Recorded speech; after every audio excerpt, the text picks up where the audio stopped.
Buenas, mi nombre es César Pérez y yo vengo a hablarles sobre la herencia. Herencia, definición y beneficios. Permite crear nuevas clases a partir de otras existentes, reutilizando y extendiendo sus atributos y métodos. La herencia facilita la organización de las clases en una estructura jerárquica donde las clases más generales se llaman superclases o clase base.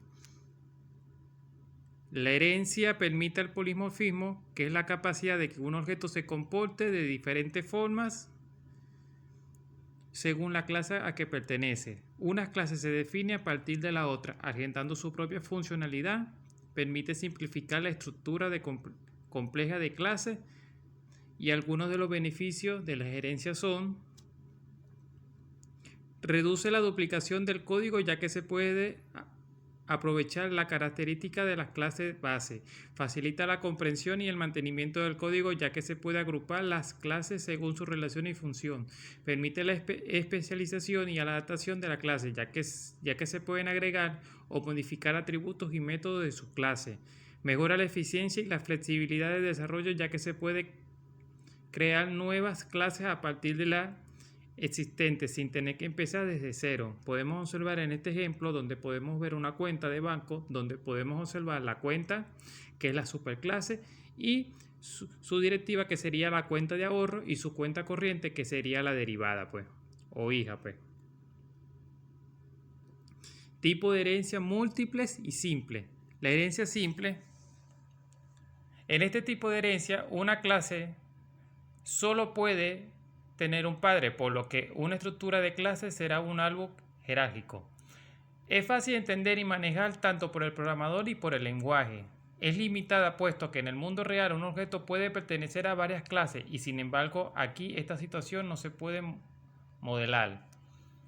Y la herencia múltiple: en este tipo de herencia, una clase puede tener uno o varios padres, por lo que la estructura de clase es un grafo. Es más realista y da al programador más libertad y más posibilidad de reutilización del código. Es mucho más difícil de utilizar por la posibilidad de ciclo, y para los lenguajes de programación es muy costoso permitirlo.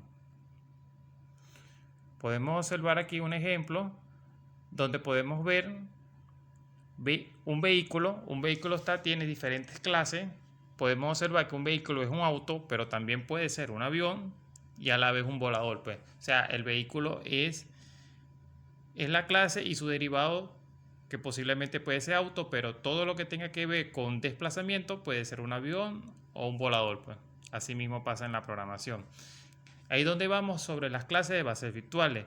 Es un tipo especial de herencia que se usa para evitar el problema de diamante, que ocurre cuando una clase hereda dos o más clases que tienen una clase en base en común. La clase de base virtual se convierte en una subclase directa, derivada, y que se inicia antes de las otras clases base. La herencia virtual se indica con la palabra clave virtual en la declaración de la clase derivada. Podemos observar en nuestro nuevo ejemplo donde podemos ver una clase abuela, y a la vez sería clase madre 1, otro ejemplo clase madre 2, que es igual a clase hija. Podemos ver que ahí vamos a lo que es las cuestiones de clases abstractas y métodos virtuales. Es una clase que no se puede instanziar, es decir, no se puede crear un objeto sobre esa clase, solo se puede usarse como clase base de otra clase. Clases derivadas abstractas de las clases abstractas debe implementar todos los métodos abstractos. Un método virtual es un método que se declara con la palabra clave virtual en las clases base y se puede modificar con la palabra override. Los métodos virtuales son una forma de lograr el polimorfismo, que es la capacidad de que un objeto se comporte de manera diferente según el tipo. Y vamos a los constructores y destructores. Los constructores no se heredan, siempre son definidos para la palabra clase derivada. La creación de un objeto derivada se invoca a todos los constructores de la jerarquía.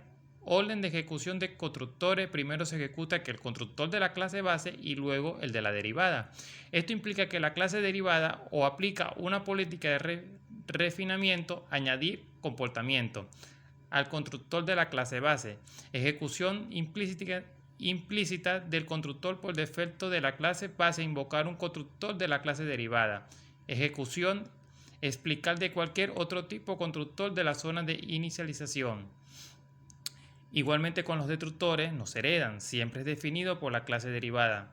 Destrucción de un objeto de clase derivada se invoca todos los destructores de la jerarquía. Primero se ejecuta el destructor de la clase derivada y luego el de la clase base. Llamada implícita a los destructores de la clase base. Muchas gracias.